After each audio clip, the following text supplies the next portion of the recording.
To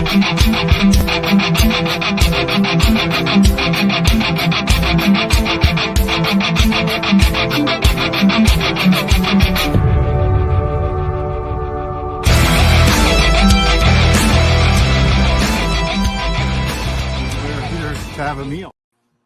Yo, people, welcome back to the YouTube channel. You already know what time it is. It's time for another episode of All You Can Eat Chelsea. That we're here to have a meal thing always catches me out, man. Every single time. It's just a little faint voice in the background that tells you Todd the tank is coming, and he has arrived.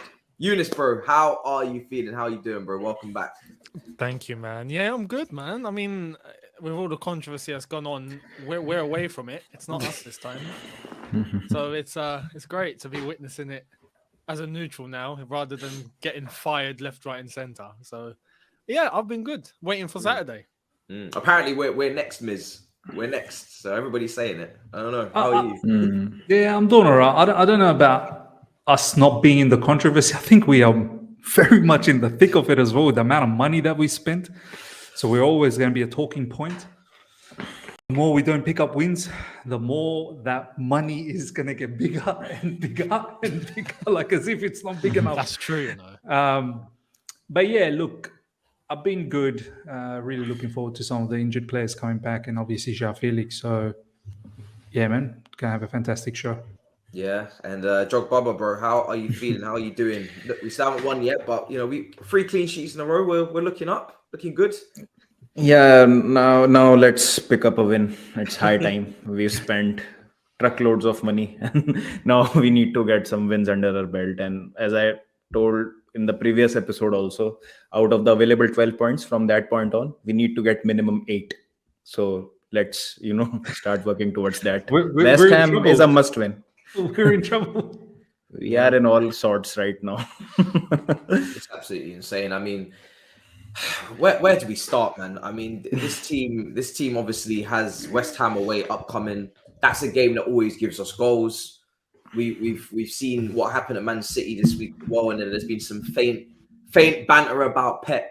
I said personally I would drop it all for Pep, but realistically, I'm sure he'd probably want to break as well. There's been talk about loads of things in regards to that, but I saw Younes' tweet about Mourinho telling him to just hold on, just wait. That's cheeky Younes. I had to think. You know what? Let me bring this up because this is insane. Would you? Hypothetically, right? By the way, he got battered for that. I don't know if you saw the comment. He got ripped. Oh, I know. I know he did. What happened? I think Younes muted it. 500,000 views on it or something. I think Younes muted it. I actually didn't. I just didn't look at it. He's back. Younes is well and truly back on Twitter, people. He's back. 100%. Of course. But like before, I would have actually probably been affected. And now I just look and laugh and just put the phone down and be like, I'll be back tomorrow. To create more chaos. More chaos for you tomorrow. I told you. When I came back, I said I was ready for the smoke. I'm ready for the smoke. He was not joking. He even had a disclaimer. Since Younes has come back, he has created so much smoke that there is fire out there on Twitter. Bro, literally. Ibzy is on Younes's video like a hawk. He is any Mount, any Gallagher, any Havertz slander. You best believe Ibzy's got it out there in the media. Out there. He's so great, right? Because he's not got any face on Twitter. He clicks up Younes's videos, puts them out there in support for Younes. Yes, Younes, you're preaching, brother. Speak on that. Black Lives Matters, bro. Black Lives Matters. Yeah, brother Younes. And then after he's finished promoting brother Younes to the sharks on Twitter go and kill Younes, drag Younes, and feed Younes to the wolves with. Sometimes Younes don't even know what's going on here, bro. Honestly, I was talking in YouTube. I saw one of Ibzy's tweets about 16 hours after he put it up. And I was like, when did this happen? By the way, boys, have you seen Ibzy's latest couple of days ago? It cracked me up. The whole tweet about the mentality coach.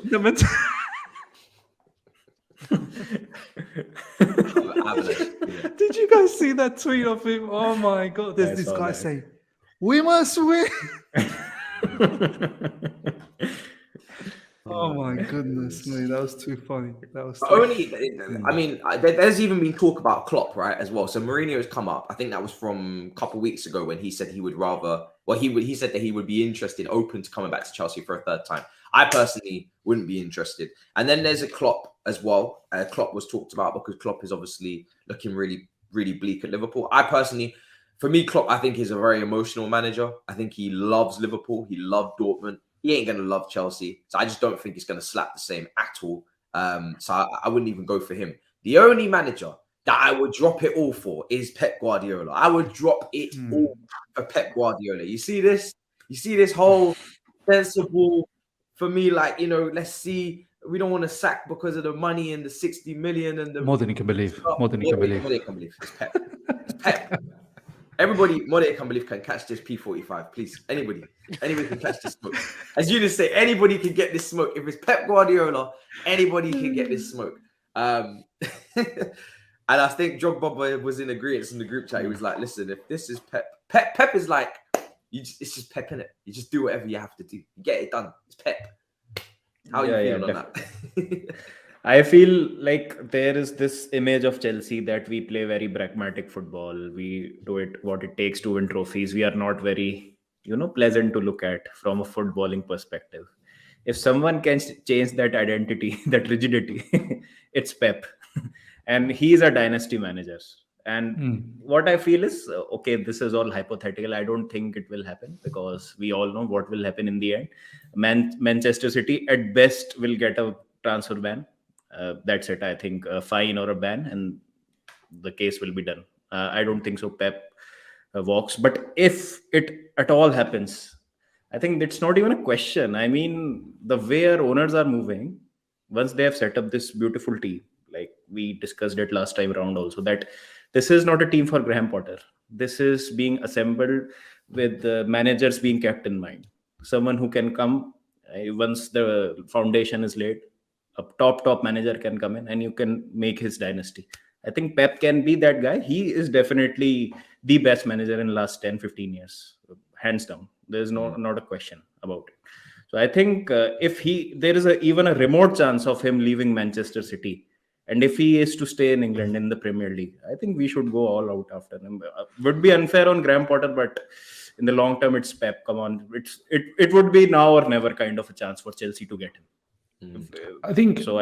Yes. Hypothetically speaking, of course, like for me as well, first choice, like he's greatest of all time. He's a GOAT. Like Pep is the GOAT for sure when it comes to managerial scenes. I can't see this ever happening though.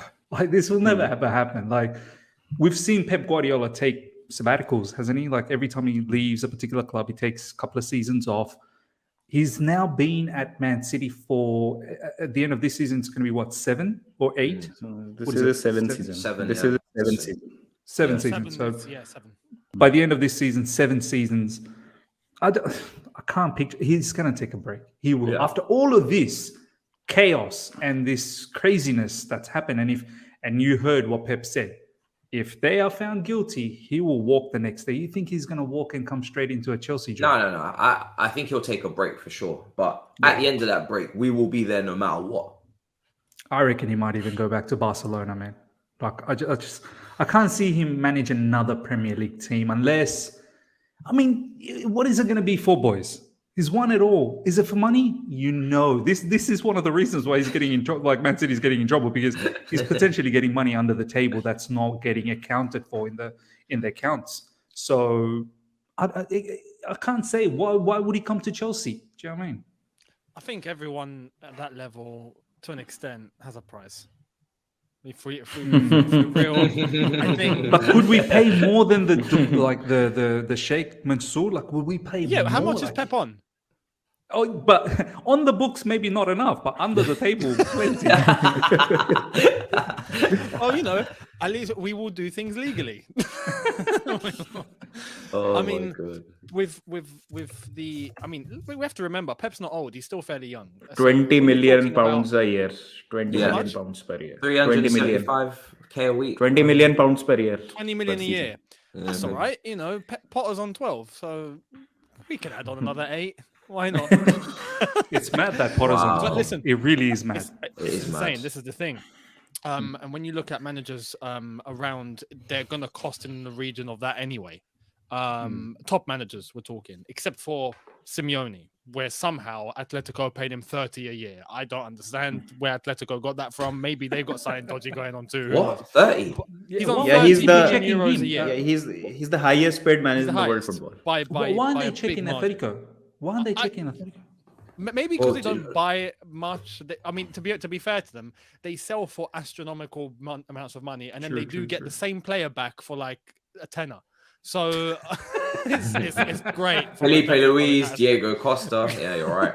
You're So, right. with Pep, look, he's still fairly young in terms of. He's definitely not retiring anytime soon, unless that's his plan. But if he's not, then he wants to compete at the highest level. Surely the highest level is still in this league and then amongst these teams that are in the Premier League. So if it's not going to be City and he feels cheated or lied to, then I don't expect much loyalty. So, hello. But I agree that he will probably end up taking a break, which does make it unrealistic in terms of timing, because how long can this go on for with Chelsea? Can Potter get better? If he does get better, chances are we stick. If he doesn't get better, chances are we make a change fairly soon, which means that, yes, we keep our eyes on Pep, but I just think the timing might be off, where at a time where we might end up going for a new manager, he's probably going to be on holiday. And at a time where we are actually getting results and Pep is available, well, chances are we would have just stuck with Potter then. So I don't How see, long or for we you? would have had a new change. For how long do you think this investigation is going to take place? How much time will this go? It's definitely not happening in the next few days. It's going to be till the end of the decision year. made. No, I think it'll take months at least. I reckon we won't hear anything up until the end of the season, minimum. And you know what, boys? Honestly speaking, don't be surprised if it's just a slap in the wrist in terms of it will be. money. Yeah. All these talk about them getting relegated, this, that, the other. None of that will happen. Man City are a big brand. Like I don't know about you guys. Probably haven't traveled to the Middle East recently. Like obviously I've gone right last year. There's a hell of a number of Man City fans, man, especially in the Middle East, because obviously they've got that Arab ties with Man City. Not only that, the success brings fans together. Absolutely. So the reason why I'm a Chelsea fan in India right now, because we got success during that time. Exactly. So can you imagine stripping that team and relegating them to whatever people are talking about? It's not going to happen. There's too much money. A lot of people watch Premier League globally because of teams like Man City and Liverpool and Chelsea and so on and so forth. So taking one of those teams out, it's just not realistic. The one thing that I wanted to say before Younes goes, I just want to quickly ask you guys, all of us right now just entertained a coach beyond Potter. Like, are we sort of in agreement that we don't feel safe with Potter? Is that the vibe that am I getting here? It's not that. It's the fact that it's Pep. He's literally one of the best to ever do it. So when it comes down to the one, it's like having I don't know, a new right winger that you want to see how he does. Say like a Madueke, but then suddenly prime Messi becomes available. Sorry, Madueke, but prime Messi is available, and I'm not going to get me that. Some prime people Messi. don't want Messi at Chelsea. Just putting it out there. Listen. If prime Messi came, and when I say prime Messi, I mean Messi of an age where it makes sense for us to go and financially get the deal done, right? Say 30-year-old Messi was available, brother. I don't give a damn which young player is playing on the right flank at that moment in time. Messi is my priority. If we can get it done, you get it done. There's a special group. Still starts, Matisse. There's a group. There's a special group within that tier, and they're just no matter what, we will be there no matter what. That's the tier that they're in. Actually, the thing is, there are no second thoughts with Pep. Yeah. With Potter, we are like, okay, this is a transition season. This is a short-term pain for long-term gain. With Pep, you're going to be successful because he has worked in the past with team. Yeah, he just wins. He's a serial trophy winner. So, and there's the point to make in terms of the way that we play our football. And there's other managers that will come in and be successful. Hence, Jose being one of them. You just know we're winning the league at some point with him in charge. But Do you think so? I honestly think so. I think so for sure. But It'll capitulate, but I think we'll win. This is the thing. There's people that will look at it and go, it would mean going back to the type of football we used to play. And I know that personally, I ain't got a problem with it. But there are fans that are going to be like, no, I don't want us to see us play that football again. Pep won't do that. Pep would come in and be the guy to actually continue what we're doing and take it to another level, right? So it's Pep. You can't say no to Pep. But how comes you guys think there's guarantees on Mourinho coming in and winning? With the caliber of quality that we have, yeah, he's going to get a tune. He would. He's going to get a tune. 100%. You think he gets a league title? I'm not talking about a cup. You think he'll get a league title? I think so. I think so. Really? Yeah. But it will capitulate. Like it will get destroyed. I don't think so. The thing is, is Mourinho tactically of the level that he used to be with the same aura that he had to go and do what you're saying he's going to do, especially up against all of these different teams? There's a lot of competition in this league. It's not easy. Pick up a league title. It is, but I think a lot of the teams are not as great as once they used to be. Do you know what I mean? Besides Arsenal, I'm not even sure if it's guaranteed that Arsenal are going to maintain the quality that they have this season, next season as well.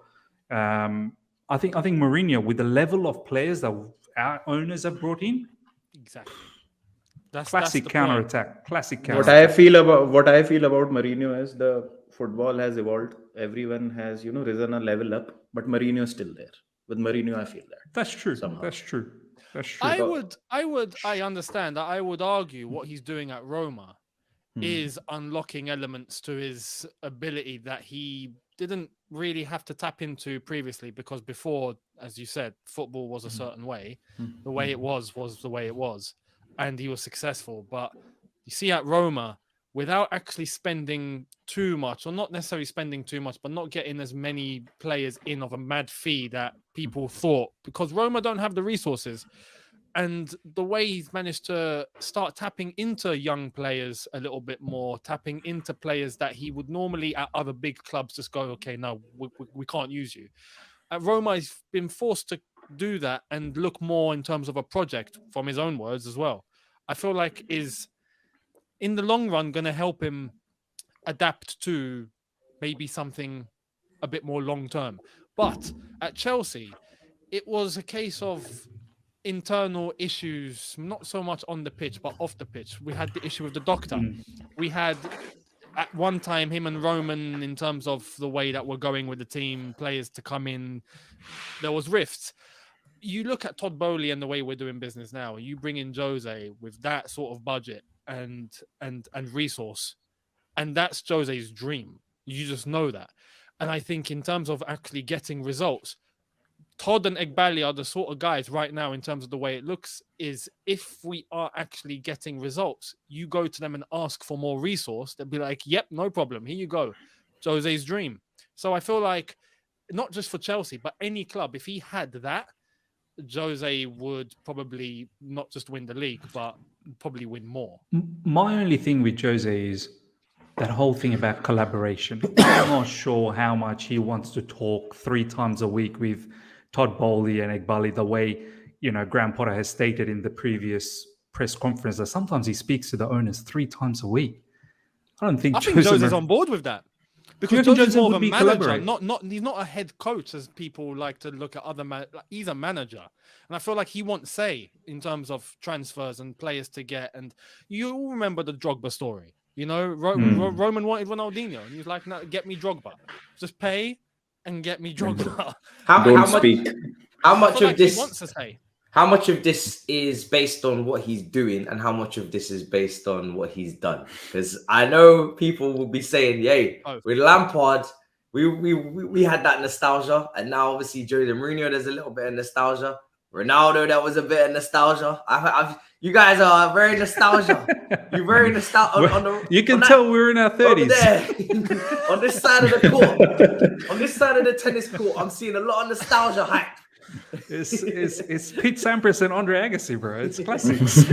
It goes back to the point. Well, firstly, I think there's both elements. I think there is an element of he's proven and he can do it. and there's an element of, like I just mentioned, in terms of what he's been doing at Roma and etc. Like, I feel like there could be a new element unlocked, but it goes back to the debate that we've been discussing over the last, I'd say, week or two, with long-term, short-term. As I said in my video, is it reality, fantasy? Can we get? By the way, we need to talk about that. That's a damn good point. That video was banging from you. Thank you, appreciate it, man. But like, there's Pep and there's Klopp that have lasted 6-7 years, right? And that's ideal. Many fans still look at Alex Ferguson, Arsene, 10, 20 years. Can we do that? Like, for the team, yeah, perhaps, but for the manager, I just don't think it's realistic. So if we're talking in terms of the next 3-4 years, why not? Even if it were to get Jose back, we know it would probably last about 3-4 years. He gets the standard back up, and then we end up getting someone in anyway. Or do we actually reckon Graham Potter or whoever comes after him will last that time span of 5, 6, 7 years if it's not going to be Pep or Klopp? Right now, it looks unrealistic, but that's a question that I feel like needs to be put to everybody. Do you know what? I've recently been asking this question as well. I think Chelsea fan base, and I'm not saying you guys, maybe you guys are thinking in a different way, but I think majority of the Chelsea fan base, they're in love with the concept of having a manager for a long time. 100%. It could be anyone. It may not be Potter. It could just be a blank face. As long as that blank face gets a go for 6-7 years. I think we're in love with that concept of having someone for a long time. I don't necessarily because we've never had it. Because we've never had it. I don't think it's the love for Potter. It's just give the guy a go. Just let him be there. It could be Johnny Minerals, like, to be honest, as a manager. People would be saying give him a good 6-7 years. I think honestly it's a critical thing that you said, Younes. What does it matter? Why does it matter if it's for 5, 6, 7 years? What do we care at the end of the day? Titles, right? Obviously, we want stability as well. There's no doubt about that. But you look at Pep. Pep's an outliner, what he's done at Man City, right? He's an outliner. He's a goat. He's killed it. He's won everything, obviously, besides the Champions League. But you look at someone like Klopp. You go through all that process. You go through all that project only to capitulate to back where it once was, where he picked up. Like, Klopp is at a situation where he first picked up this team. He's brought it back to that now. And now they've got to rebuild again. And what does he have to show for it?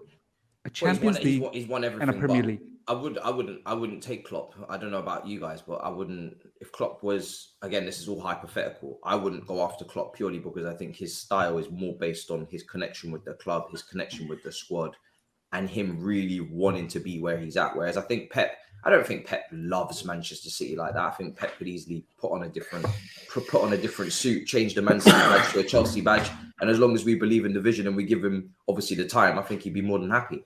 But for me, you can't have stability if you keep changing managers. It's not possible, and that is why we have the squad that we have, where we have a whole bunch of players that are from different systems and different managers and different ideologies and different ways of playing. So that's where I would say that is the reason why people want to have a long-term manager, is because if we keep going with short-term managers and we don't win, which is basically what we've been seeing recently, we have not been winning the level of trophies that we've been winning before, because the game now is the long game. If you actually build something serious, you can actually get in a title race. We haven't been in a title race since 2017. We hadn't made a semi-final of the Champions League before winning it with Tuchel since 2013-14 under Mourinho. But Matisse, long-term managers have, look, this is what I'm trying to say. Like Klopp, long-term managers have motivational problems as well. Yeah, of course. It's not like you get over the hurdle of process and 100%, project, and that it's forever greatness. It's not like that. In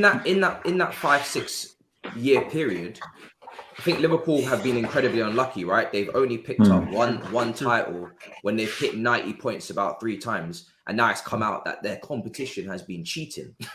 That's not a situation I expect. That's not a situation I expect to happen again. If we were to go with a top, if our long-term managers was to be a top manager and to be competing on all fronts every year, like those two have for this stint, I would expect us then to be picking up 3 Premier League titles, maybe out of a 6. And that is a very, very good return. Right now, we're picking up 0 since 2017. And I don't Here's see the us thing, picking though. up any more in this model. So this is why I question Mourinho coming in here and winning it, because I've already seen that this group of players is I wouldn't even say this group of players is tailored to Mourinho, because Mourinho wants men. He wants grown-ass men. If you know what Mourinho is doing at Roma is he's not winning league titles. Mourinho is dwindling in like 5th, 6th, which is not bad, but he's not winning titles. If Mourinho wants to win, Mourinho needs ready-made players. We've just brought in a bunch of young players like Madueke, Mudryk, who need developing, coaching. That's not Mourinho's expertise. Mourinho's expertise is tactical masterclass, soldiers and winning titles. So again, for me, this would be another situation where we once again give a squad and we go with a manager that don't fit. Remember when Mourinho had Salah, De Bruyne, all those players? Wrong players, wrong manager. If we had a bunch of experienced world-class players like Harry Kane up front, etc., and you give that to Mourinho, cool.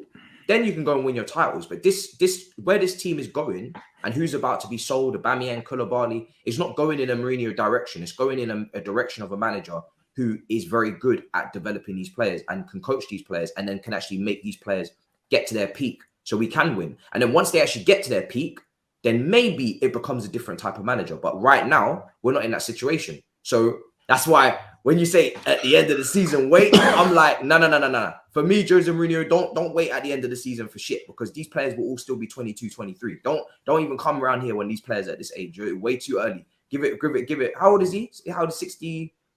Yeah, he's 60. I think he's 60 now, 60. Bruh, Yeah. come talk to me when you're 65, man.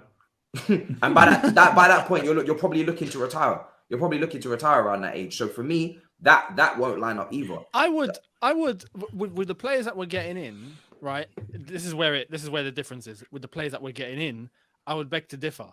For the players that we currently have that are already in the squad, absolutely agree. Because I don't necessarily think it's just down to age. I think it's more down to having players of that right mentality, right? Even if they're 21, 22. But when he came in the first time, for example, when we had, JT at a young age and Lamps at a young age. Lamps was 23, 24. Drogba, similar age. But you could see that there was room to develop, but they had everything here, right? So Enzo, Mudryk, Felix, these guys that are coming in, I look at and I think Mudryk, I'm not entirely sure, but the others, I think there is a level of winning mentality there, especially for an Enzo who's a World Cup winner now. Felix, who's done things in his career, at least to an extent. I feel like there is that level. But Sterling as well, Younes. I think Mourinho would get a lot out of Sterling. Yeah, there's levels of experience in some of the guys there, absolutely.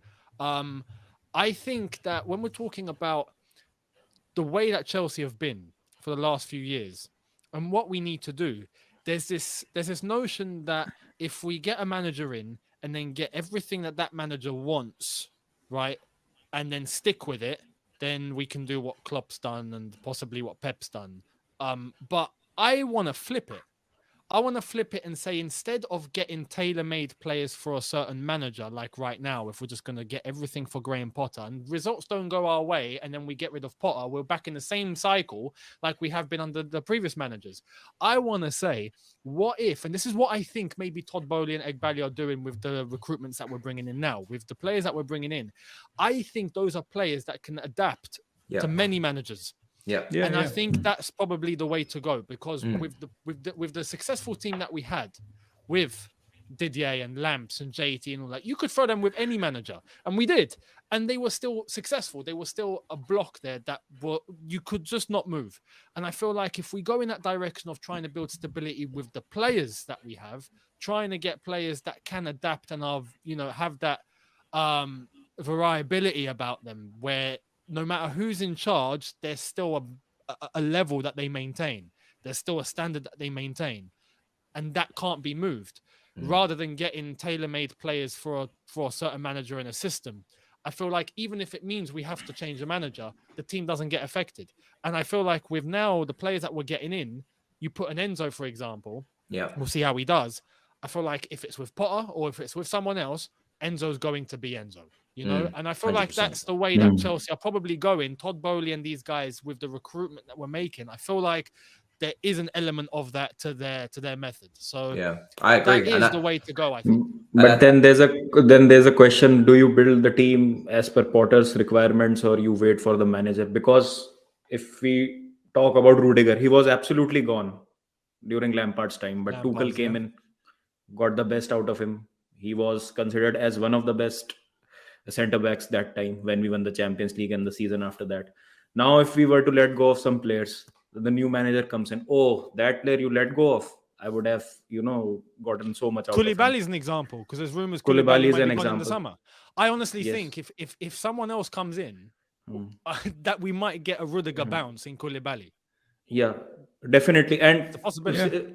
yeah, and I was reading these reports that we might let go of Chalobah because we need to sell some homegrown players. So we'll integrate Colville next season into the team because anyways, Graham Potter was a huge fan of him. He brought him. What do you make of that? Because I feel like it's very harsh on Trevor Chalobah, to be honest. I think he's been really, really good for us. I think he's a player that is actually almost able to be a rotator in the squad. He doesn't demand to start, but he's actually been very solid when he's come in. Yes, he's made a few errors here and there, but every defender has. Fofana, even in the Champions League in that game, was it away at Zagreb, was making a few errors. Him and Koulibaly were awful. I feel like getting rid of Trevor would be a big mistake, man. I really do. I think it would be a mistake, especially with Fofana's injuries as well. I think we can use him like Christensen. What Christensen was for us under Tuchel. He was a very good rotational player. Came on in the Champions League final when Thiago Silva got injured, put in an absolute shift. So he's a decent player, not a starter for me. Once Fofana, Badiashile, we have got, he's a brilliant player. Then Thiago Silva, maybe this is his last season. I don't know the way he's going. I think he can still play for the next 5 years. He's going to renew, he's going to renew and I think he can still play for next 4 or 5 years. I don't know the way he's going right now. So honestly, I hope it happens. I hope but that's not realistic. So we will look for another top centre back once Thiago Silva leaves. Do you know, honestly, what I want from Graham Potter right now is I want to see some grit. I want to see. I'm not here to see. Oh, but do you remember how he used to play in Brighton? Oh, we all remember. I used to watch Brighton. We all remember. I don't want to remember that anymore. I want to see what he does now at Chelsea Football Club, and that is pick up wins, show some fight, some grit. It doesn't always have to be pretty. You need to show the other side of the coin of you, brother. It doesn't necessarily have to be beautiful the good football that you played right at the end for Brighton. I don't expect that, but I expect you to get that sneaky winner against Fulham, get that gritty 1-0 win, come against West Ham, keep continuing your clean sheets and get that victory, because you got to build momentum somehow. You got to show to your team, because I honestly feel, forget about the fan base for a moment. I think the fan base is quite split at the moment as to when is this fan base not split? It's always split, but I think more than you can believe now, it is split now in the sense that a lot of people think, is he the man? Is he the man that I want to give long-term contract to, the money to, all these players to, the success coach and all of these? I think this is where he needs to start picking up wins. To be fair to Potter, I think we have been focusing too much on the negatives, obviously, because we are languishing down in the table at 9th, 10th, whatever it is. But there are some positives also. Like, we have 8 clean sheets despite this abysmal league record. I think it's 3rd behind Newcastle and Arsenal. Then Kepa has had the most clean sheet percentage. He has kept 7 clean sheets in 13 Premier League games that he has started. So the makings of a team are there. The positives are there. Fulham game, I think we should have won that game. We got 2 brilliant gilt-edged chances. I think Havertz's chance should have been a goal. The Fofana chance would have been a goal. So I think we have to look at some positives also. Like, we have been discussing for the last half an hour about what would be the speculative manager changes. Honestly, this is a comment that I get so annoyed when I see that in the live chat. It's too negative. I think people need to understand everything. If you look back, each of us, if we look back, I don't think we've been negative. I think everything that we've said is quite genuine. Like, we've not slandered Potter. We've not done. At the end of the day, this is Chelsea Football Club. Do you know what I mean? Like, I'm not going to think like Brighton, the amount of clean sheets I've had, or how good my goalkeepers' percentages are. I need 3 points. Like, that's the business that we're in. Now, if you want us to think like the way Arsenal thought for the past 3 seasons, 8th, 5th, okay, then that's a different mentality shift. If we can all come to a conclusion together as an entire unit worldwide, Chelsea, someone makes a speech and goes, ladies and gentlemen, we're all going to be thinking, like the way Arsenal did. It's going to be very slow, but eventually enough, it will get there. But I don't think everyone thinks that way. I think Arsenal now, they're looking at it and go, you know what? Maybe it was worth it. Maybe that was the way we needed to go about it. I personally don't think we have to go about it that way. I don't know about you guys. Like, no, I don't expect to be in this position again. This position that we're in is a once-off. It's a once-off, and I don't expect if we're in this position next season. I'm not going to be able to hear that. But Matisse, you would have to get improvement this season as well, right? Yeah, like, of course. Definitely. We should not be finishing this position, bro. We should be minimum. I said on the Big Six, they weren't happy about it because they said, you must, Toby said. For me, you have to be minimum getting top 6 this season, and you should be knocking on top 4's door, at least make it competitive. But we should be going on a few wins now and actually picking up points, and then we'll see where that takes us. I can't say that we're definitely going to go for top 4 purely because we're so far behind and we've left ourselves with so much to do. And one of those 2 teams up there would have to capitulate. And I'm looking at Tottenham, Pedro Porro, Harry Kane, back amongst the goals. Bentancur's back fit. They're not going to lose every game. They've been poor for the majority of the season, but look how many times they're scraping out results. But Matisse, we're going to have to hope that Newcastle does capitulate. I think we need to be there if there is a possibility of a capitulation. Yeah, exactly. I don't think so. I'm just saying, like, let's just say there is a capitulation, for argument's sake, and we're still not there to pick up the pieces. That's when I'll be like, well, someone just capitulated. Now there are no excuses. Now there are no excuses for Potter because most of the players are back from injury. Fofana is also in first team training. I think apart from Kante, I think everyone is available pretty much.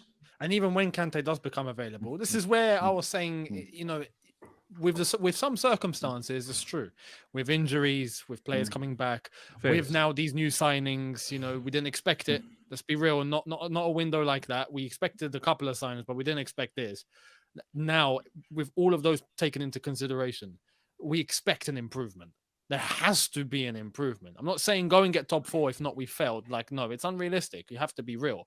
But there has to be an improvement. And this was put forward on. Well, it was mentioned yesterday on Big Six Extra, but in terms of what Chelsea actually have to do, we need Arsenal form in order to even think about knocking on top 4's door or making the top 6. We need 12 out of 17 wins or something. 12 out of 17. This is the thing. We have to do something insane. Now, do I expect it? No. Do I expect something close? Yes. Now I do. With everyone back, and then especially after Kante, we need to pick up consistent wins. And I'm not saying win every single game, but even if it means we draw here and there, even if it means we lose one, okay, cool. But we can't go beyond that. It needs to be 3-4 wins on a trot at times. Yeah. Yep. And if it's not, then there's a problem. And you know what, boys? As I was just making the point earlier on, forget about convincing the fans, because we can talk a lot of stuff. Many people can say many things. Convince the players. I fear that the players are not convinced. Honestly, boys, I've not seen Mount the way he has been. It's scary for me, the way he's regressed. Let's not forget, this brother, literally a couple of seasons ago under Thomas Tuchel, was he won the player of the season, didn't he? The Champions League win that we had. This is a gargantuan decrease. I don't remember a particular player that has actually improved under Graham Potter since he's taken up, like immediate improvement.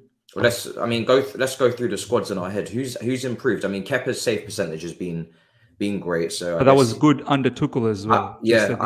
I would say probably down to the goalkeeping coach. The new goalkeeper, yeah. Was it Ben Roberts? Who's a new? I think so, yeah. Yeah. Thiago Silva continued on. He continued what he's doing. Yeah. Chalobah was always good as well. Off a cliff. Koulibaly dropped. Badiashile, Could you say? New signing. Well, New how much of signing, a? I mean, he's played a few games. He played good. I don't know if Yeah. that's an improvement. Like, I just played good. Yeah. Kovacic dipped.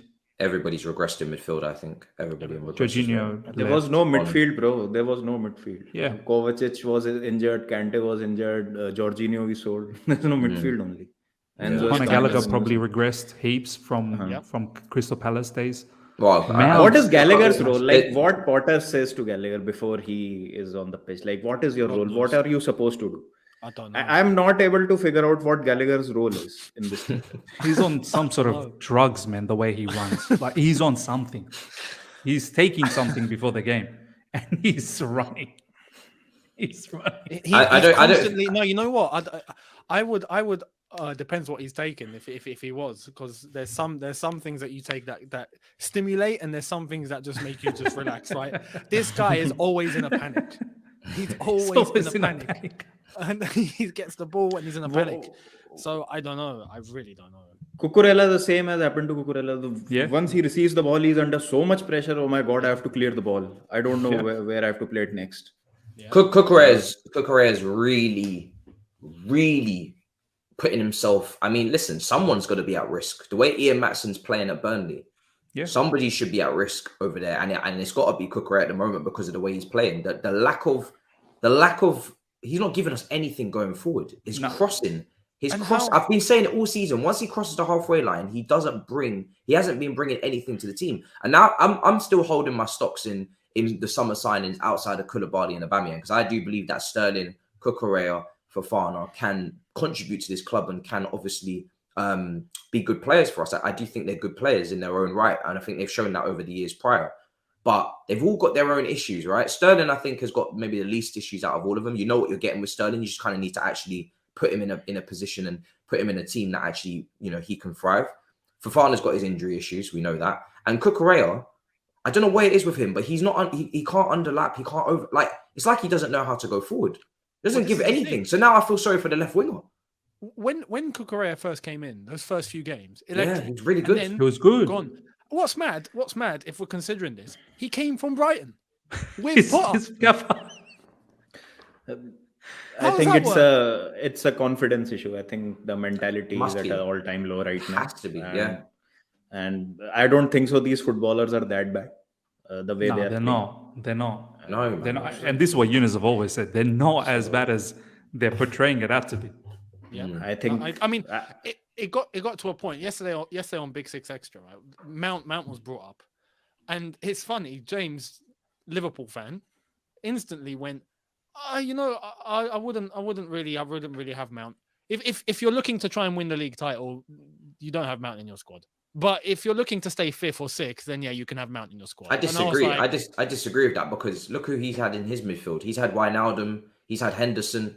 Are you trying to tell me that Mount can't be one of these players in that Liverpool team? Yes, that's exactly what people what some of the lads were debating, was that if he were to come in, he'd probably take a Wijnaldum role. That's way over the top. It would be a case of, again, we go back to the way that certain managers use certain players. Klopp being able to use someone on a physical level like Mount, fair enough. And he'd get best out of Mount and Gallagher probably. But on a technical level, Pep, or it's different. This is the thing, completely different. Yeah. So this is where I've always said, for a player like that and some other lads that I would definitely keep in the squad, I would up the quality around him and then hopefully try and elevate him that way.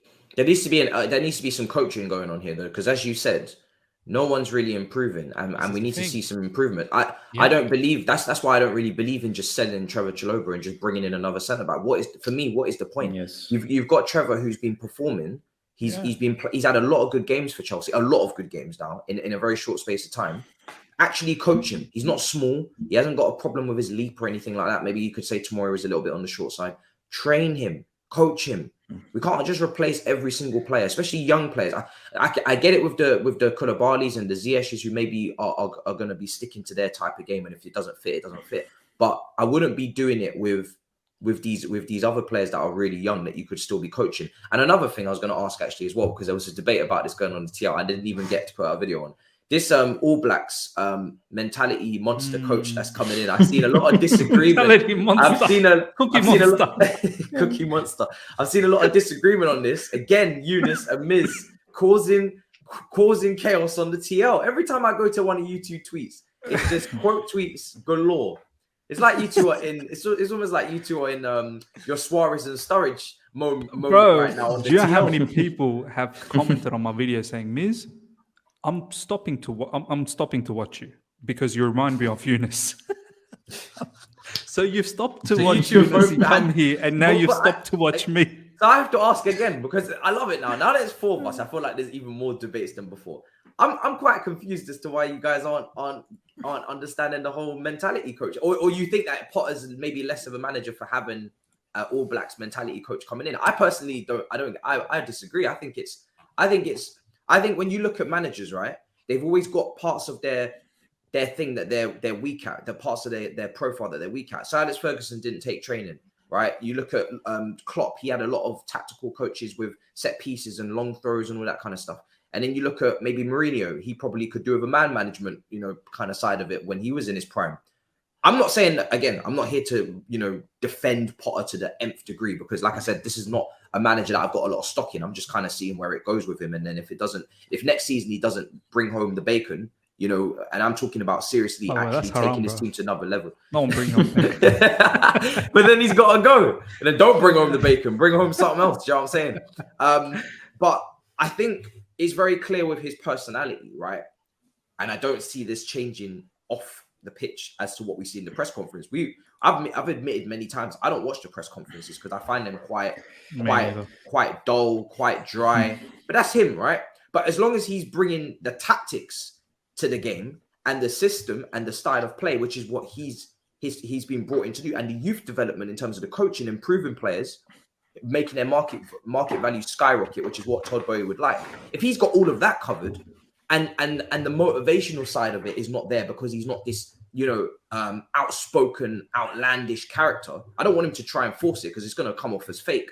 Then I don't have a problem really with an All Blacks mentality monster coach coming in, because at the end of the day, the managers, even the best managers, right, they've all criticized this Chelsea squad's mentality. Now this is a vastly different squad. It's getting an overhaul, so there shouldn't really be a mentality problem anymore. But if you go to Tuchel, he talks about mentality. You go to Sarri, he talks about mentality. Jose Mourinho talk about mentality. Every single manager that we've had, they've walked out saying the mentality of this squad is piss poor. So I personally feel like we have to rectify it. But I'm gonna give it to you. Here's me. I'll go first because I feel like this one I get agitated as well, right? Yeah.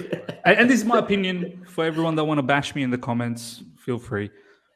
Look, I think how public this news was, I think most organizations have a success coach or a mentality coach, whatever you want to call it. Most organizations have that. So it's not uncommon. But I think the way it's so public, the way Matt Law announced it like it's another new signing, I think that's what irked people off. Like another guy to help Graham Potter out, like on top of 1,000 people that we already have to help this guy out. So I think my first point was, look, now that after a few days of seeing that news, okay, fine, do whatever is needed to get the thing and get us 3 points if it helps out with Graham Potter. Initially, I was thinking, why is this so public? Number one, because pretty much everyone has that. Secondly, and the first point's not a huge deal. Secondly, with all these people that are already part of, I feel like we're alienating the players. Like, let them just gel with Graham Potter. I feel like this brother, who has apparently a master's degree in emotional intelligence, needs a mentality coach to help. You should be the one having one-on-ones with these players and getting to know what drives them, man. You should be a player walking into a match day should not be having conversation with Gilbert Enoka to get his mentality right in the match. It should be on the manager's responsibility to get them set. I don't know. That's just me, old school.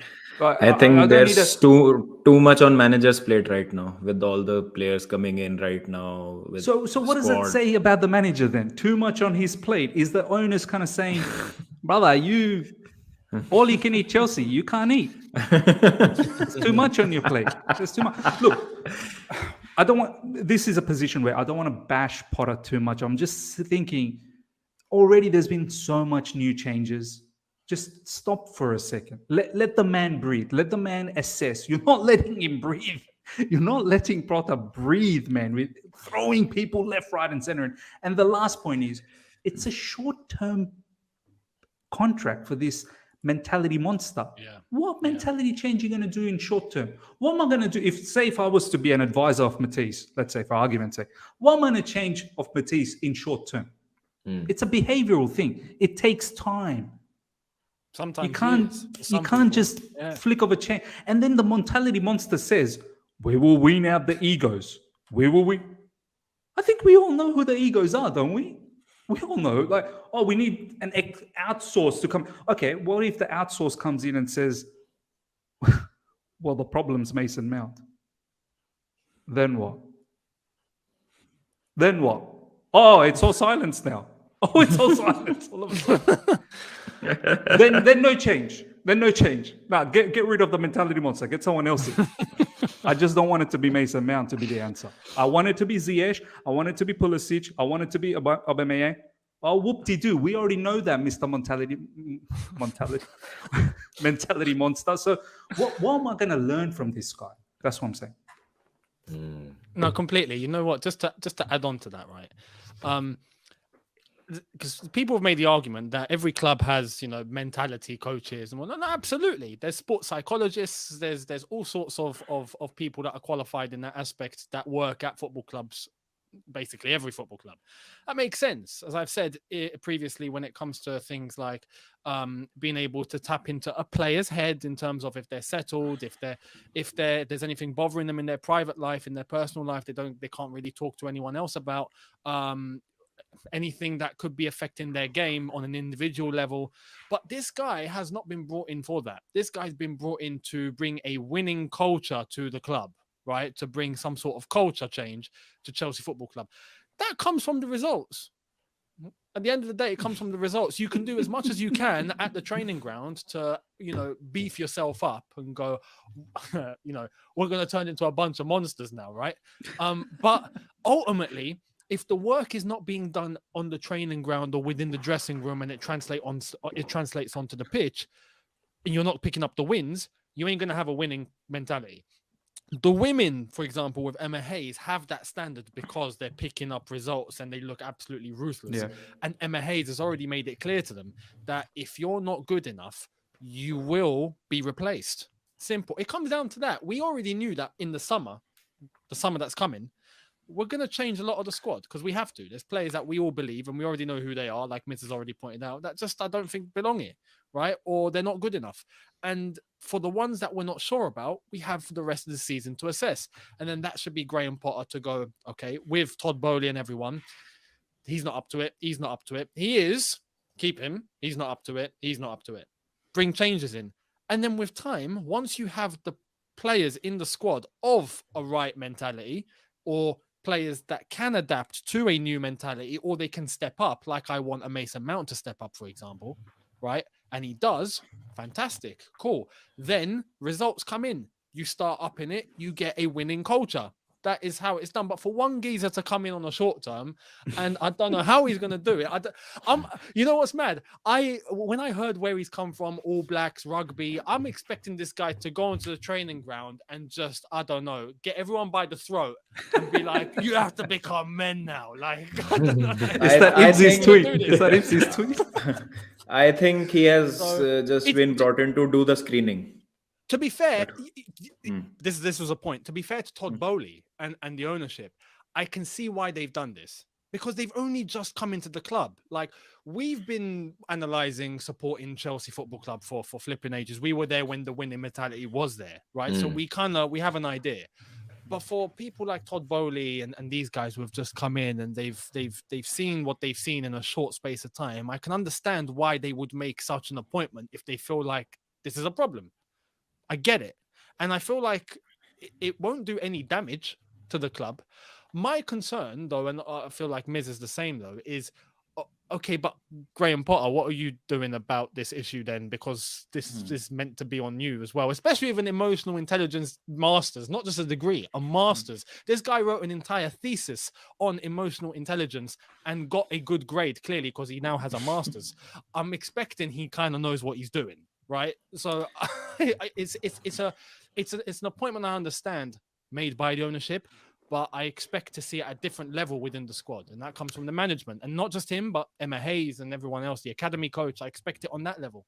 Bubba, you were saying about screening. I want to hear about this one because, I want to see where you're going with that. What do you mean about screening? Who are we trying to screen out?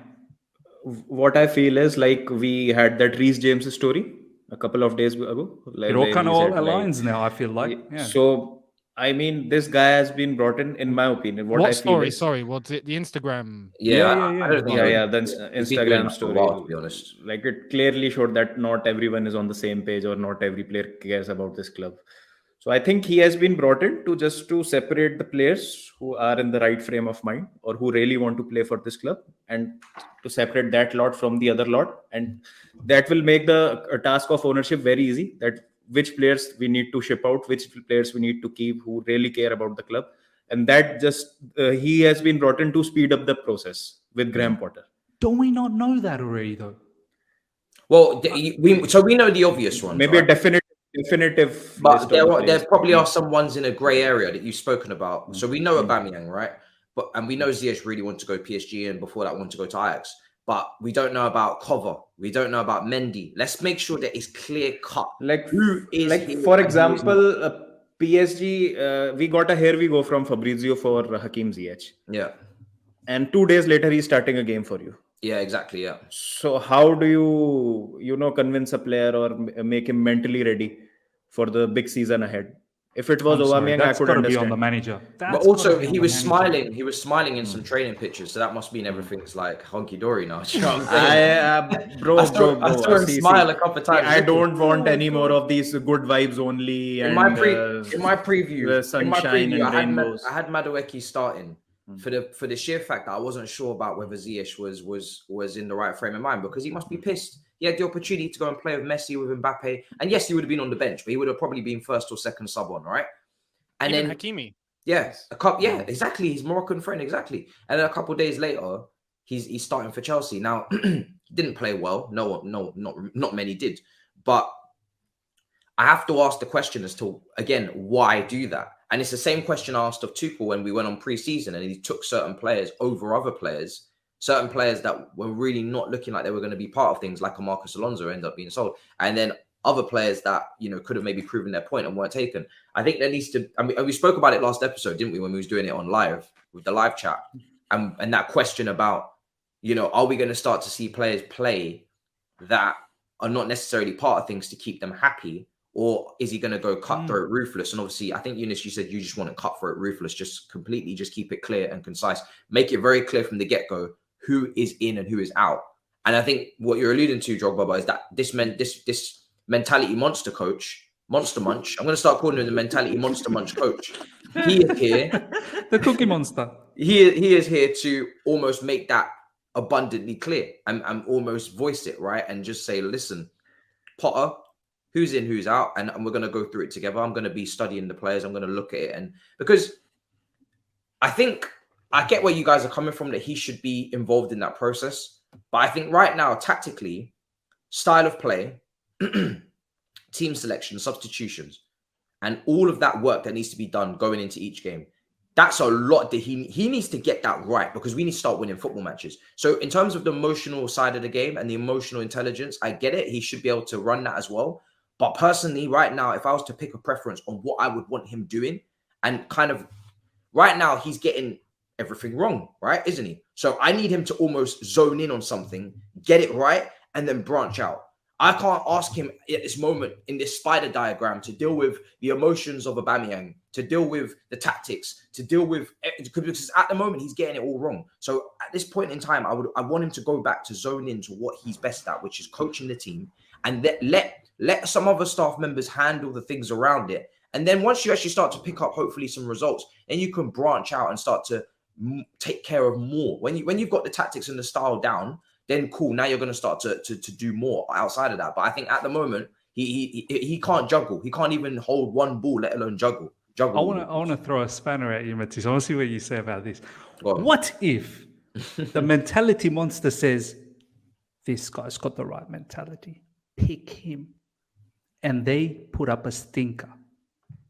And they've regularly have been putting up stinkers previously, but they're mentality monsters, i.e. Conor Gallagher, Mason Mount, or whoever. They're mentality monsters. They're really good mentally wise. They're perfect, but they get picked and they drop stinkers.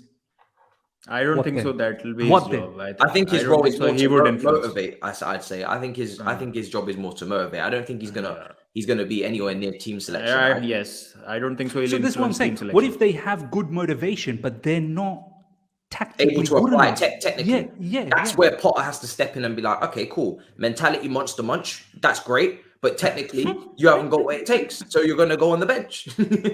Because we can't just have a bunch of motivated players in the 11 who can't kick a football. You actually have to have the technical ability as well and the confidence. And having the mentality and having the confidence is two different things. You can have the right mentality in terms of you're coming in and you're really, really want to do well today. But then you don't have the confidence to actually do the job at hand, you know? Yeah. So these are where the lines have got to kind of be distinguished a little bit. Does that on that level, doesn't that come down to man management on a day-to-day basis and building those relationships? That's what I'm saying. And you know, there are some players that react to different ways of criticism or behavior or judging or whatever. Some players you can talk to on a very close level. Some players you can yell at and then you get the best out of them. You do that with someone else, you just break them. Like, you've got to study your whole squad, and you need to know how to deal with them on that level. That comes from. This is where I'm looking at this mentality monster. I can't believe I'm going to start calling him this. But this mentality monster, I don't think he's going to be necessarily involved in any team selection or things like that. I think I'm not even sure he's going to be close to Graham Potter, if I'm being real. I think he's probably just, if he's been brought in on a short-term basis, do you think he's just been brought in to observe and just look and then just report and then just send that to Todd Bowley or even Graham Potter and be like, yo, this is what I found. Now you can do what you want with it. It's just weird because even this guy, if he's going to come in and try and, change the culture, he needs to build relationships with players as well. If he's only going to be here for a certain amount of time, what time is there for him to do that? This is where I started to analyze what is his actual role. What is he going to really do?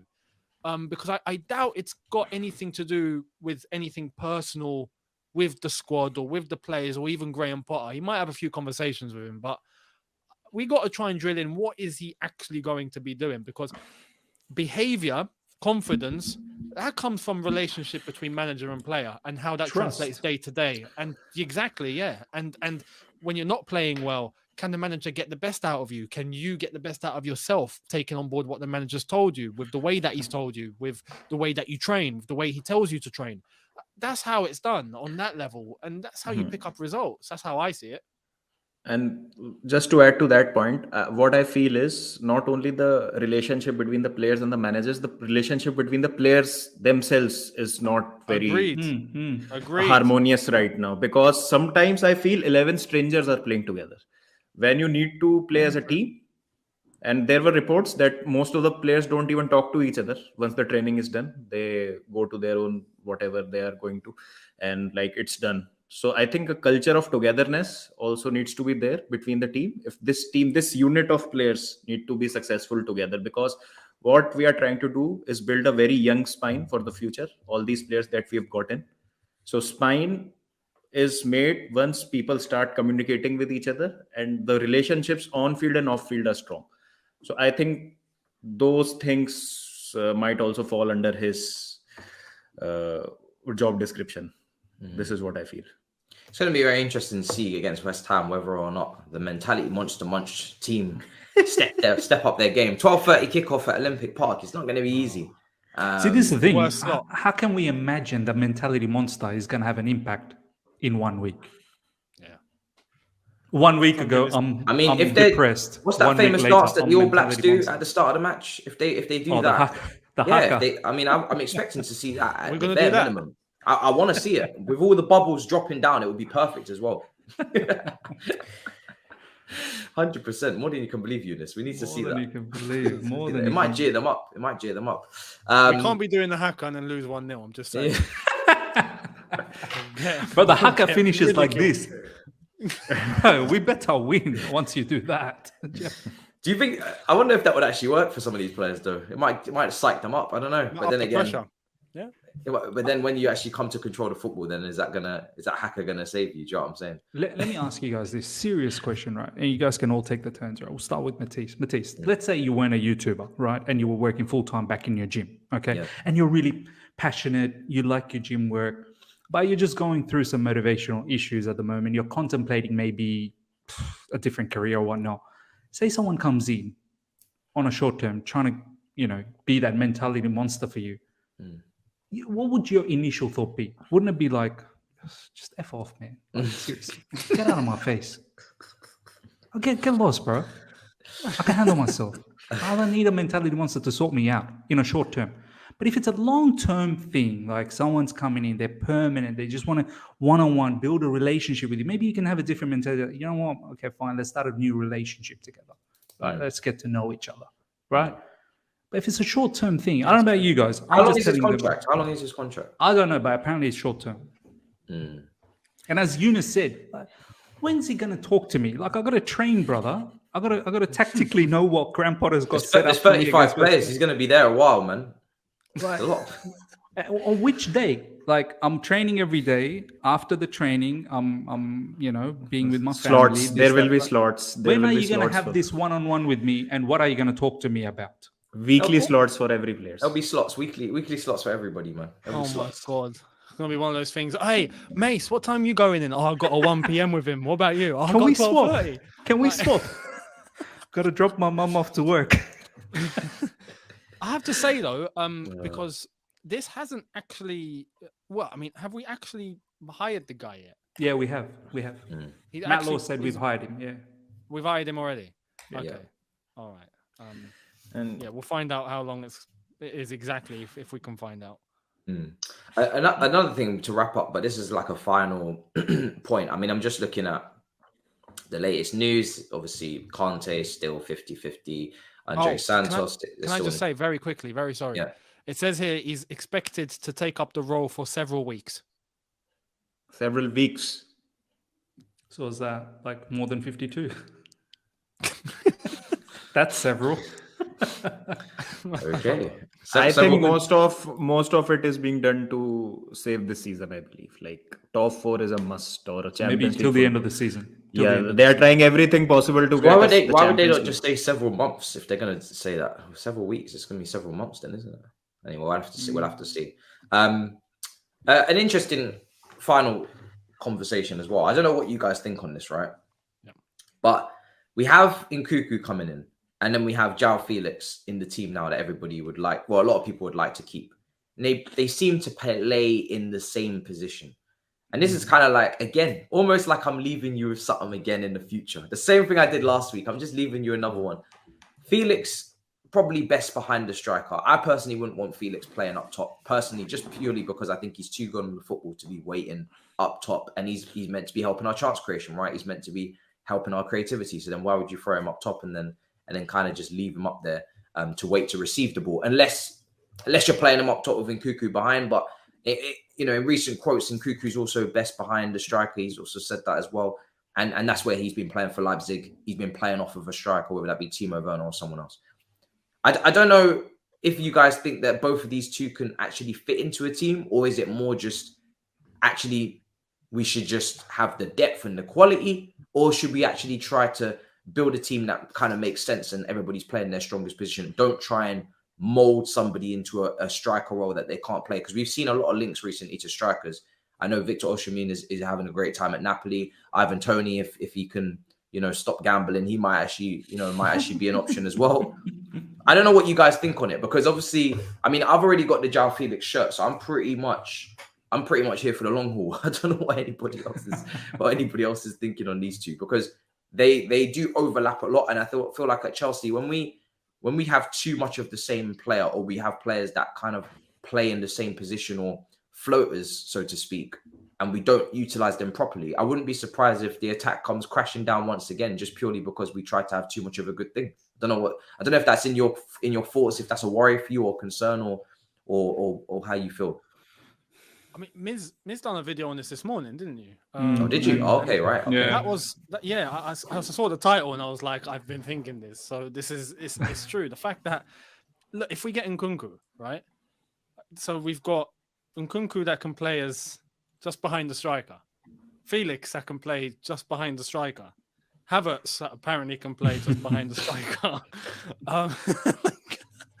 and we haven't got a striker yet, and we're going to get a striker.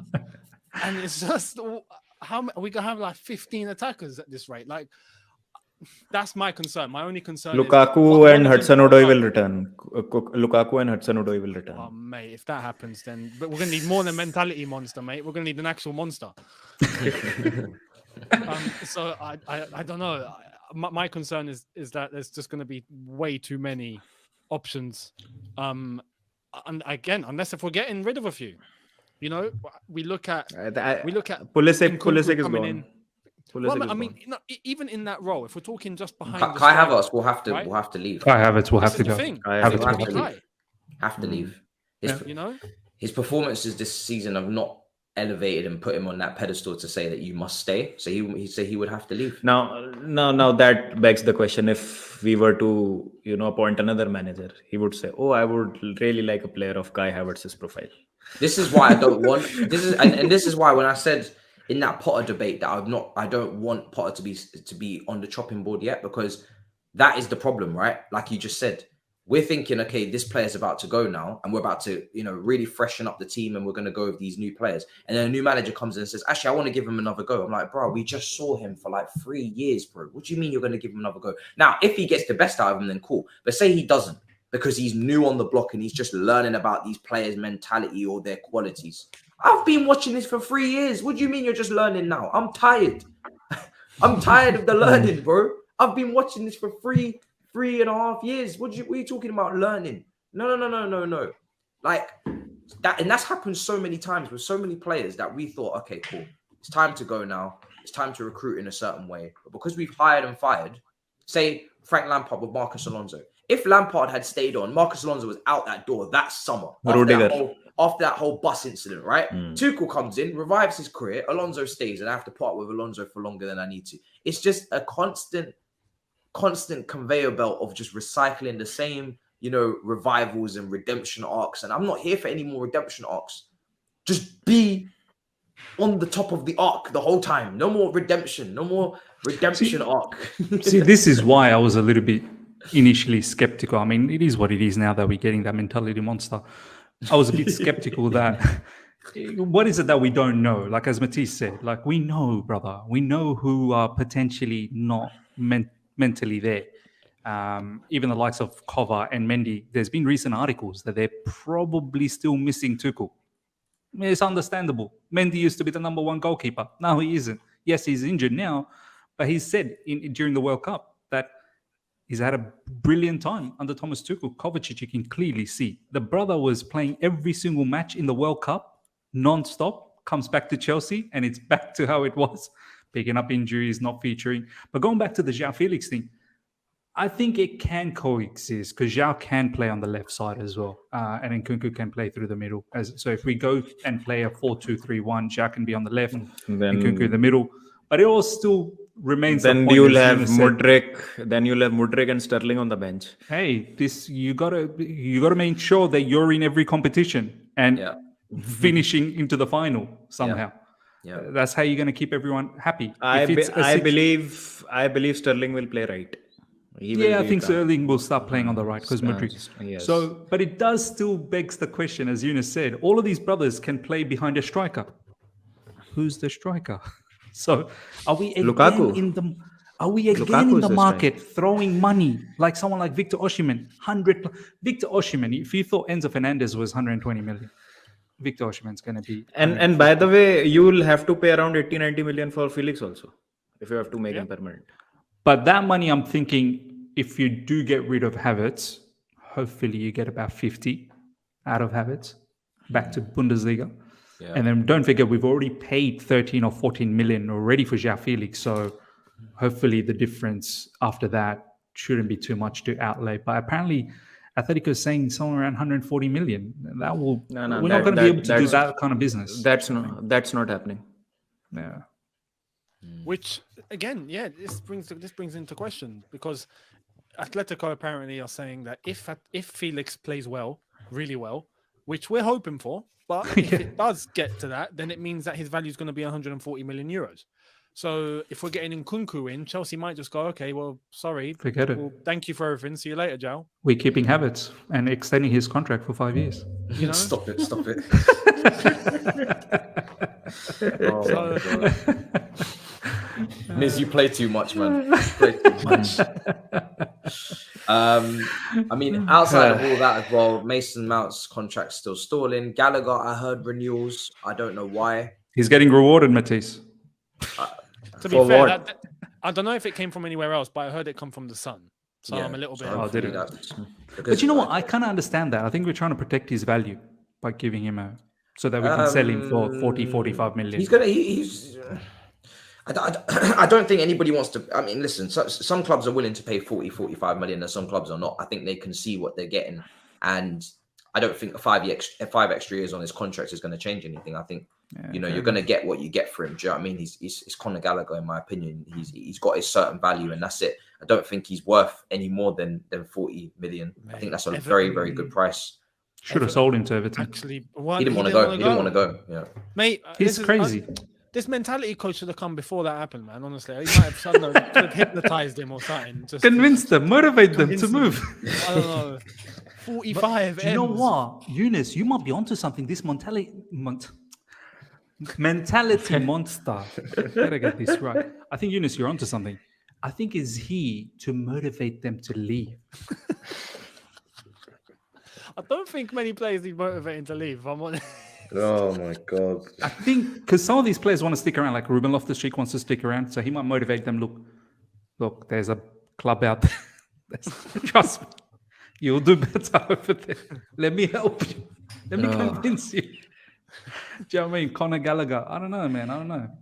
Could be a twist. Do you know what I mean? Yeah. I mean, we'll have to see. I mean, yeah, new contract for him. I personally wouldn't understand that. But yeah, how long has he got left? Let me find out. Might have at the end of this year, maybe 2 or something.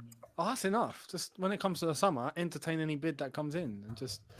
But apparently, now there's talks that Potter likes him. Oh no! That's a sackable offense.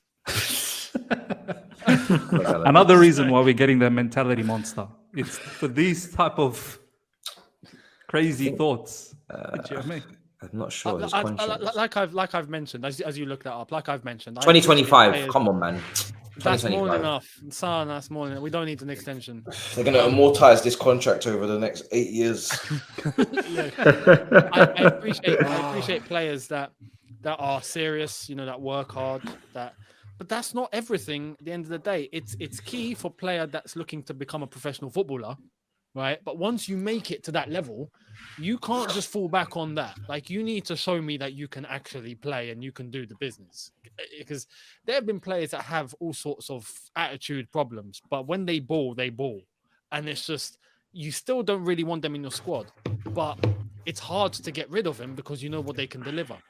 When you flip it, you look at some players that just don't have it, but they're serious and they're hard. You think, I want to give this a chance. I want to give him a chance. He's serious. He's a great lad. He does everything as he's told, but does he have it? Does he have the capabilities to take this team to the next level? Some just don't. If it comes to that, look, unfortunately, there are other clubs that will have you. That's just the reality. So we have to be realistic and stop attaching ourselves to that sort of emotion. And again, it's not down to us fans. There are probably people out there that love Conor Gallagher. Fair play. If you do, fair play. Everyone reads football different and everyone has that right. But within the club, like for a manager, you've got to make those decisions sometimes. It is what it is. I think as well, when you're looking at the futures of Carney, similar position, the future of Andre Santos, similar position, like we've just brought in players that apparently are meant to have great talent, right? And I can see that there should be some talent there. So you're going to have to make a path for them, and you're going to have to give them opportunity. Now, I'm not saying that these guys are starters. I don't think they should be, or that they are. But I do believe that, you know, if they're not going out on loan, then they need to at least try to be kind of near the bench, you know, and at least involved. And that means that, you know, you're going to have to make some room, and that's where the Loftus-Cheeks and the Gallaghers, the conversation has to be there as to, are you good enough to challenge for a starting position? If you're not, then we need to start paving the way for players that could be potentially good enough to challenge for a starting position in a few years' time. Those backup positions, everybody keeps telling me them backup positions are meant to be for young talent, academy players that have potential, so we can save money. What happens when that position is full of academy talent that doesn't have the potential to start for Chelsea? What happens then? Because if it was other players, they would be moved on, right?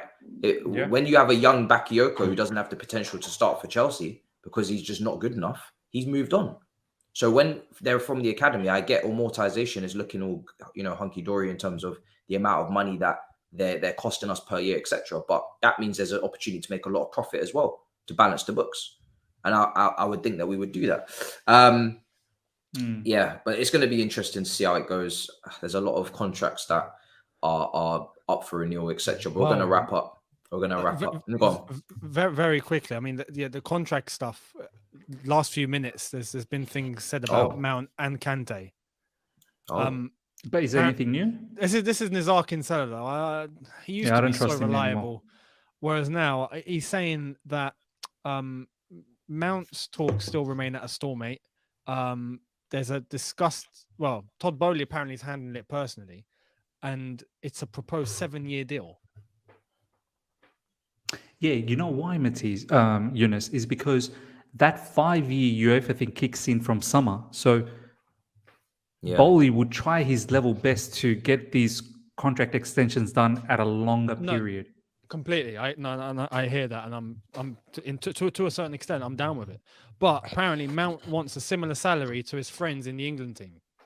Of course. And that's understandable as well. That's understandable, isn't it? Yeah. No. Which is who are the other English lads that we have? Reece James, 250k.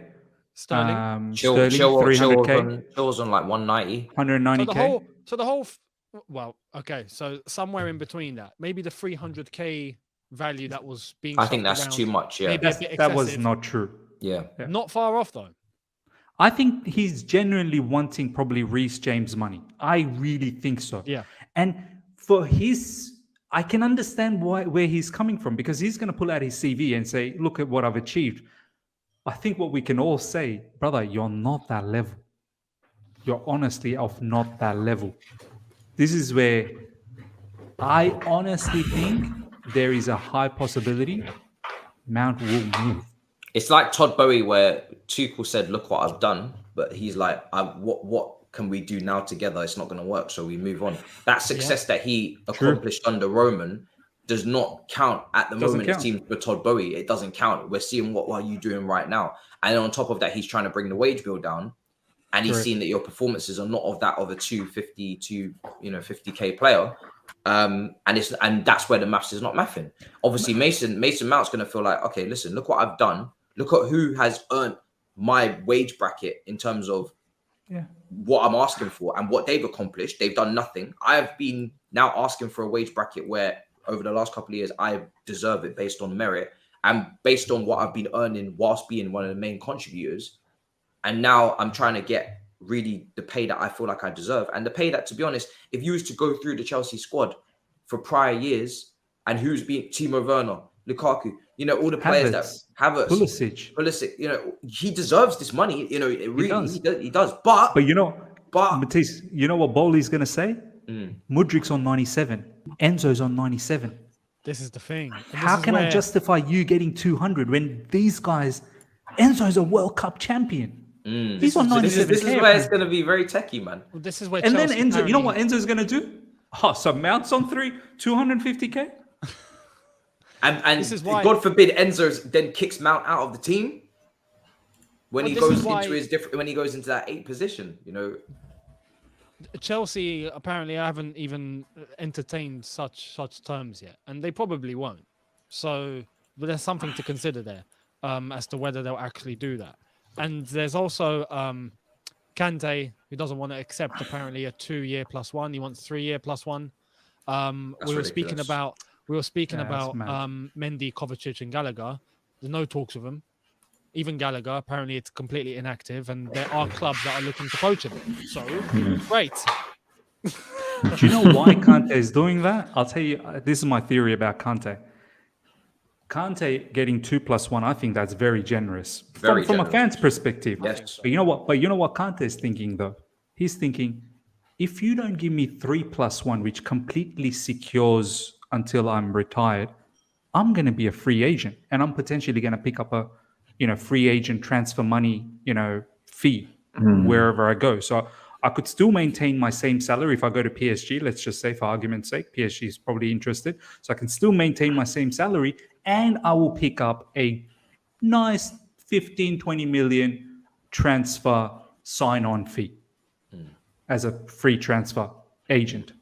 Yeah. So that's why he's probably pushing Chelsea, going, brother, you better make this tasty for me, because I'm foregoing something really good down the track. And if I'm a free agent. This is why I've always said I wouldn't renew his contract, because if he does want 3 years, I don't personally feel like we should be giving him a 3-year contract based on his injury record. It just doesn't make any sense.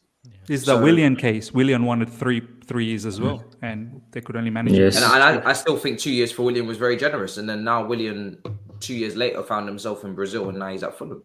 So and beating Chelsea. Yes. And scoring. Maybe he had a point. Maybe he had a shit. Well, Maybe now that I think about it, should have just given him the 3. Should have just given him 3 years. Yeah, it's going to be interesting. Quickly before we wrap up, anybody confident for West Ham before we close? I'm confident. Yeah. I'm just blindly confident. I'm blindly confident. Blindly confident. Yeah, like I'm not confident about our coach doing a Mazza or anything like that. It's got to be a W. By the time it's 90 minutes, it better be a W for Chelsea, or there will be chaos. I was saying to George yesterday, like if West Ham were ahead of us in the table, I'd be saying, yeah, I'm confident. Because no. I'll explain. Because it's a Saturday 12:30 p.m. kickoff, and that almost certainly means the favourite is losing. So we are not the favorites, bro. We're not the favorites. West Ham are 16th. No, it doesn't matter. It doesn't matter. So on that basis, we're winning. It's a dreaded kickoff time, and I'm a little bit scared of that. That's it. Yeah. I wanted to try out that new headline thing. I think it's weird. I'm removing it now. But thanks, YouTube, for trying. Younes, let them know where to find you. It's been a pleasure, bro. Absolutely, man. Same place, Younes Talks Football, for all the latest. And as we approach West Ham, so today and tomorrow will be the latest in terms of what's going on. And then Friday will be the preview for West Ham Chelsea. And then we look forward to seeing Chelsea again, which has been weird because we've spent how many days without seeing a game, which feels like there's a big void. So yeah, Friday preview time, but I will see all of you later on there for a brand new video anyway. Yeah. Miz, let them know where to find you, bro. Pleasure as always. Yeah. Mentality monster in the house. The other side of the coin, ladies and gentlemen, thank you for 20,000. Racing towards 21 now, which is great. Congrats, bro. Brilliant. Thank you. And yeah, just latest in Chelsea news, any Chelsea gossips, any Chelsea discussions, you'll get it here. And of course, looking forward to that West Ham game. I think it's going to be spicy. This weekend's going to be spicy. It's going to be dangerous. Feeling dangerous. Drogbaba, my brother. Tell them where to find you. Let them know. Pleasure as always. Thank you so much, bro. Same, Drogbaba, Instagram, YouTube, Twitter. And same, just like all of us, I talk about Chelsea, do watch-alongs. There will be a watch-along for the West Ham game. Very excited to see João Felix back in the squad. So let's hope for the best, and let's see how he plays with this full-fledged squad around him, with Mudryk on the left, Enzo behind him, Reece James on that flank, maybe Madueke on the right-hand side, but Havertz still be a striker. No worries, but we still hope for a win against West Ham, and let's take it from there. 100%. Well, guys, make sure you subscribe. Links are in the description as always. From me, by the time you're watching this, obviously, I'll be doing the Man United Leeds and PSG Marseille watch-along double header. Looking forward to seeing what these game. guys are all up to. Yeah, we've got some big games. A big game in Are France. they on the same time, by the way? Yeah, they those are. two? Yes, I'm doing a Are you double. doing 2 matches? Yeah, 2 matches at once. This guy Yeah. is a monster, mentality monster. double Marseille is a screen. war. Yeah, That's it's gonna a be war. that's a war. So I have to see that. I'll be there no matter what. And then the previews will start for West Ham. Obviously, from tomorrow we've got Dan Lawless. I'm going to the Olympic Park. We're gonna film outside and talk to him about his relegation scrap and whatnot, and see what he's feeling. So until next time, people. In a bit, people. Peace.